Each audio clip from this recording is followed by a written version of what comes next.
अस्सलाम वालेकुम व्यूअर्स, मैं हूं समरीन आदिल। आप सबको मेरे चैनल फूड एंड फन 207 पे खुश आमदेद। कैसे हैं आप लोग? उम्मीद करती हूं कि आप सब लोग खैर आफियत से होंगे। आप सब लोगों की मैं बेहद शुक्रगुजार हूं कि जो मोहब्बत, जो वार्म वेलकम आपने चैनल फूड एंड फन 2057 को दिया है और इतने कम अरसे में जो मेरी मकबूलियत का ग्राफ बुलंद हुआ है, वो सब आपके प्यार, आपकी हौसला अफजाई की वजह से ही मुमकिन हुआ है। आप सबका मैं दिल की गहराइयों से शुक्रिया अदा करती हूँ। व्यूअर्स, हमारे चैनल का मकसद और कोशिश हमेशा यही होती है कि अपने बहनों और भाइयों के लिए उम्दा से उम्दा ऐसी रेसिपीज़ शेयर करें जो कि मज़ेदार भी हों और हेल्दी भी, जिनके जायके से आप अपने घर वालों से अपनी मोहब्बत का इजहार कर सकें।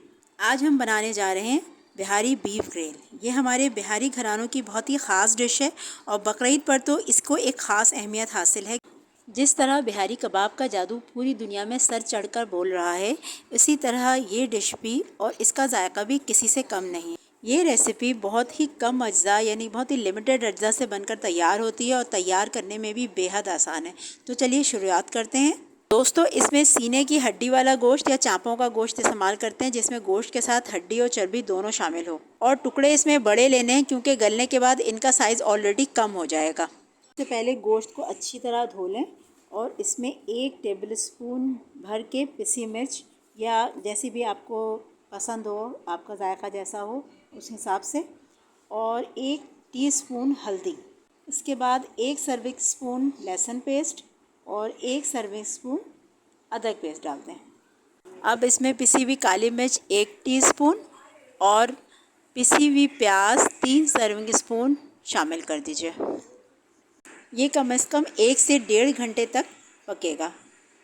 दोस्तों, गोश्त ज़्यादा था, पहले मैंने इसको 2 जगह डिवाइड करके और फिर शुरू में इसको 2 कढ़ाइयों में बनाया था, और जब पक के ये थोड़ी कम हो गई तो क्वांटिटी, तो फिर मैंने इसको एक पतीले में शिफ्ट कर दिया।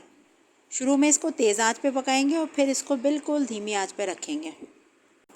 पकने के दौरान अगर पानी को ऐड करने की ज़रूरत पड़े तो ऐड कर सकते हैं, लेकिन ज़्यादातर ज़रूरत नहीं पड़ती है। गोश्त चेक कर लें कि ये बिल्कुल गल चुका है। दोस्तों, ग्रिल को हम 2 तरह से पका सकते हैं। एक तो हम इसी पॉइंट पे डिश आउट कर सकते हैं और इसको सर्व करने के लिए काली मिर्च छिड़क कर इसको सर्व कर दें। दूसरा तरीका ये है कि हम गोश्त की चर्बी को ही इस्तेमाल करते हुए अलग से एक कढ़ाई में 5 से 10 मिनट इसको तल लें धीमी आँच पे। इससे इसका जायका मज़ीद दुबाला हो जाएगा और बहुत ज़्यादा इन्हेंस हो जाएगा, ये और भी जायकेदार हो जाएगा। दोस्तों, इस तरकीब में हमने एक कतरा भी तेल का इस्तेमाल नहीं किया है। ये गोश्त में मौजूद चर्बी में ही पकता है और बाद में फ्राई भी इसी चर्बी में होता है। आप मटन ग्रिल भी इसी तरकीब से बना सकते हैं और इसको सर्व करते वक्त सिर्फ आप काली मिर्च छिड़क दें और सिरका और प्याज के साथ भी इसको सर्व कर सकते हैं, तो इसका जायका लाजवाब हो जाता है।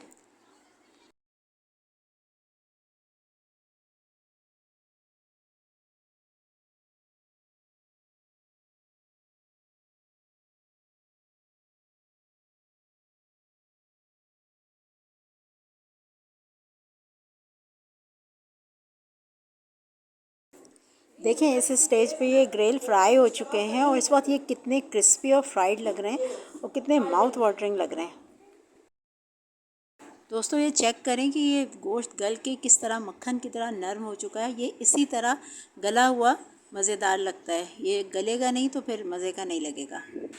दोस्तों, बीफ ग्रिल बहुत ही सिंपल और आसान रेसिपी है। इसको आप ज़रूर ट्राई कीजिएगा और आज ही ट्राई कीजिएगा और अपने सब घर वालों को खिलाएं और इंशाल्लाह देखिएगा कि सबको बेहद पसंद आएगा, बल्कि बार बार इसकी फरमाइश आएगी।